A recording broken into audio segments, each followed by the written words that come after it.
Dance DJ.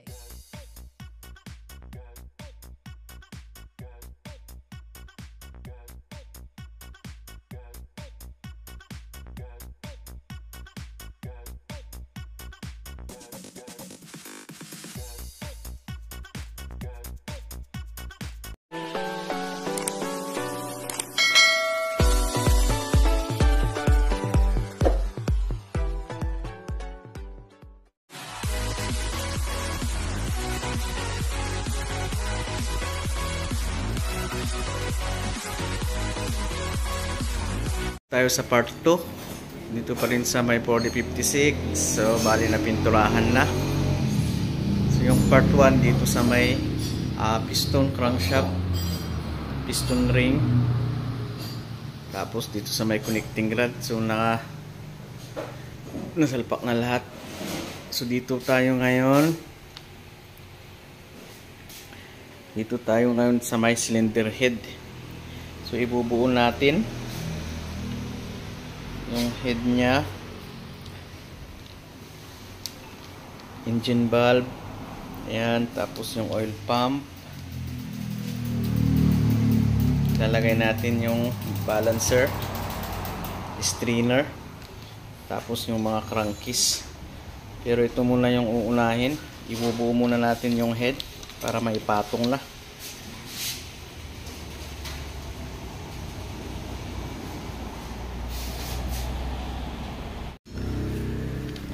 Before ipasok yung valve cell dito sa may valve guide, huwag niyong kalimutan na lagyan ng langis para mas madali ninyong maipasok yung valve cell. So ganyan yung nilalagay ko, bali kamay lang yung paglagay ko dito kasi original siya.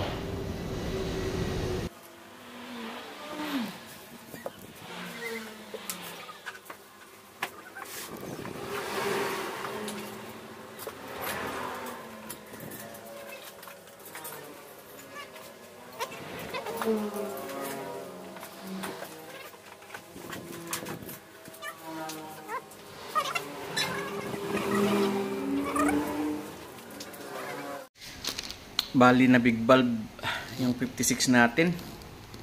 So bali pinamachine shop ko to. Yan. So nagbawas sila sa loob, pati dito. Tapos dito rin sa may degree, dito sa may degree nya.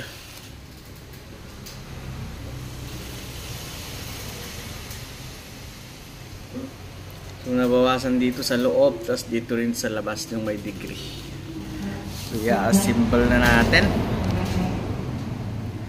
bago yung valve guide pa nito palitan. Ito yung engine valve natin, medyo malaki na yung payong, D4BB. Kung gusto nyo yung gayahin, pwede rin. Gusto nyo magpalakas ng makina ninyo, yan, bali kakapit na natin.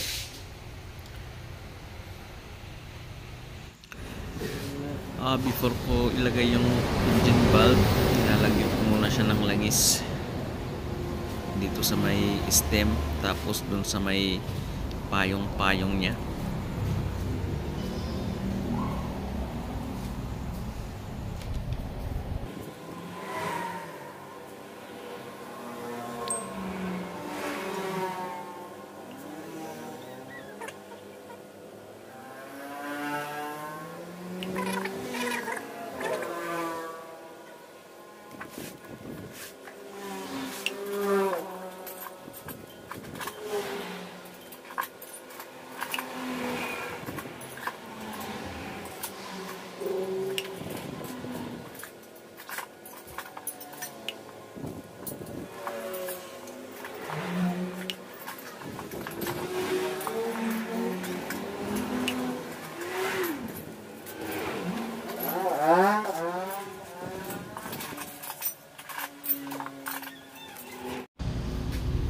Yung paglagay dito sa spring, yung may pintura sa taas, yung walang pintura dun sa baba.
paglagay ng head gasket. Hindi ko na siya nilalagyan ng silak kasi carbon type yan na asbestos. So plain lang siya. Tapos nilalagyan ko rin ng langis yung ulo ng piston, 4.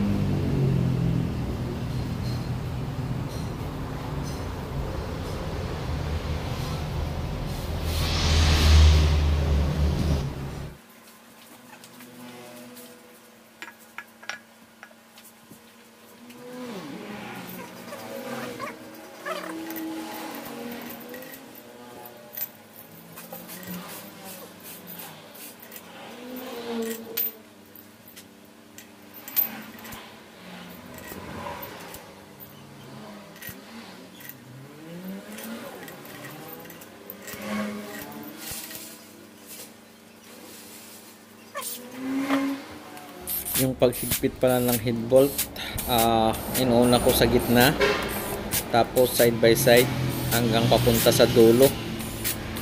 Ayan yung ginagawa ko.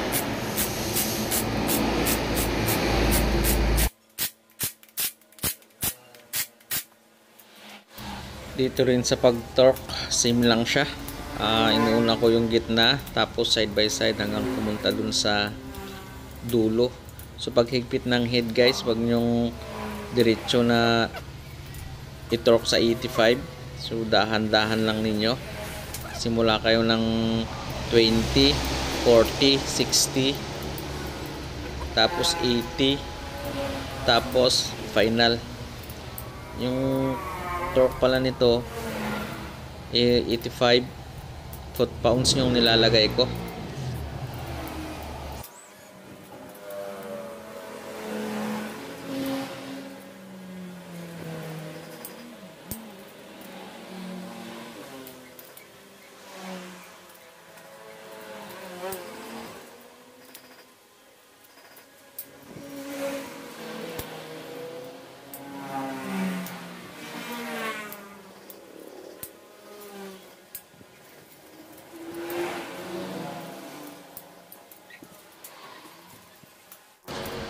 Dito na final. Yan, pina-final ko na siya.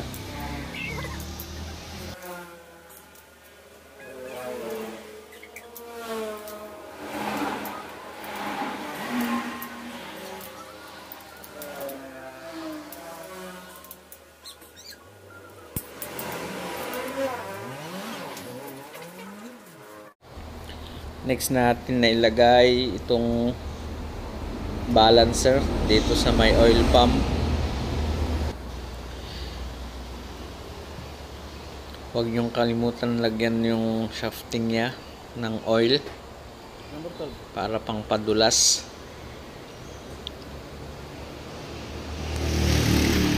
Yan, lagyan nyo. Huwag niyong kalimutan.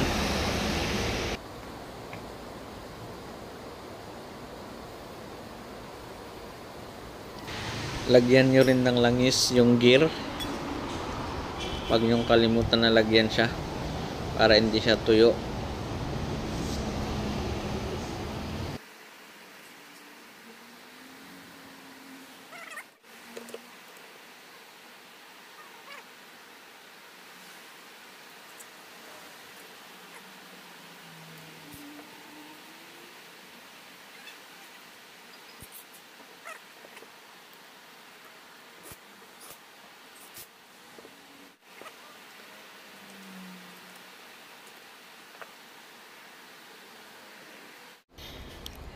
Huwag yung kalimutan yung gasket nya.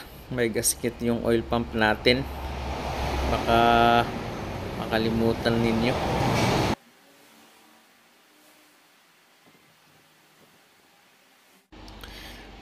Tapos lagyan nyo ng oil pa rin. Kasi yan, papasok yan dun sa loob ng bushing.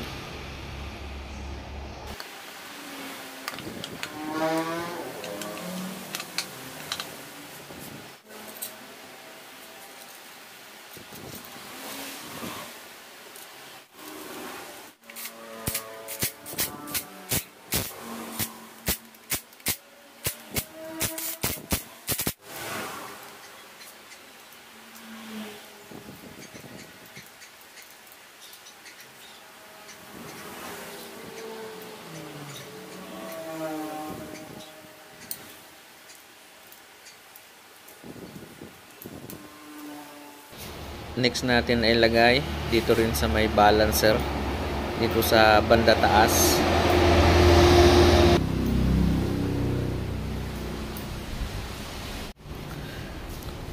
Huwag niyo ulit kalimutan na lagyan ng langis yung balancer, yung asawa ng bushing, para at least may pangpadulas para hindi siya didikit.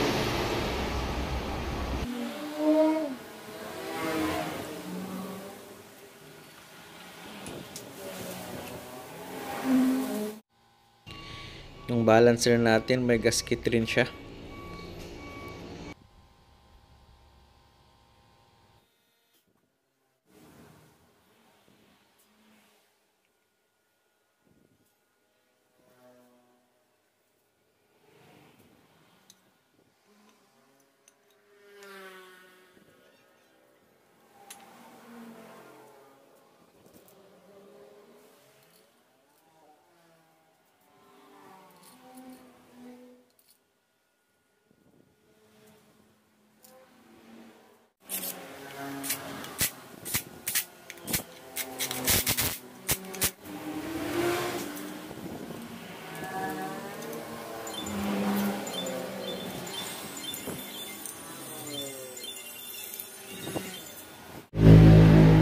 Next natin na ilagay yung water pump, may gasket rin siya.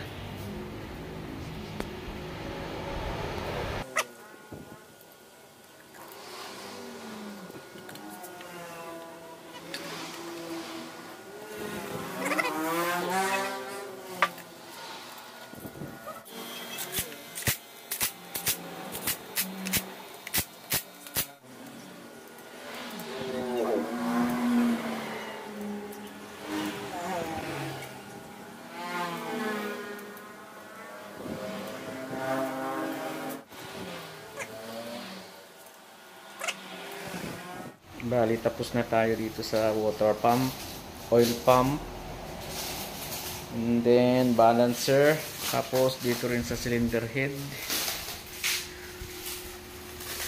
So ito yung mga temporary.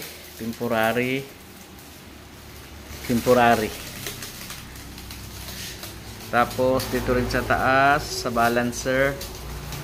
So bali, ito yung temporary natin, 1, 2, 3. Nakalagay dito stud bolt, yung ano lang tensioner na malaki. Dito rin stud bolt, yung tensioner na maliit. So dito rin sa water pump, yung temporary natin, ito lang, isa lang siya, bracket ng papunta dun sa taas, bracket ng steering pump.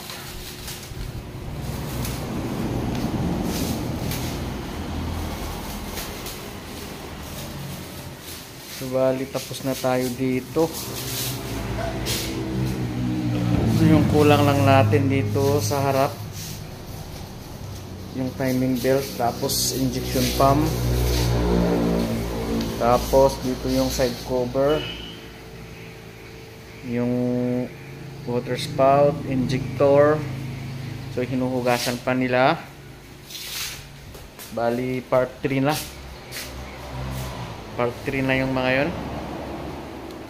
So yan muna yung part 2 natin. So abangan ninyo ulit yung part 3.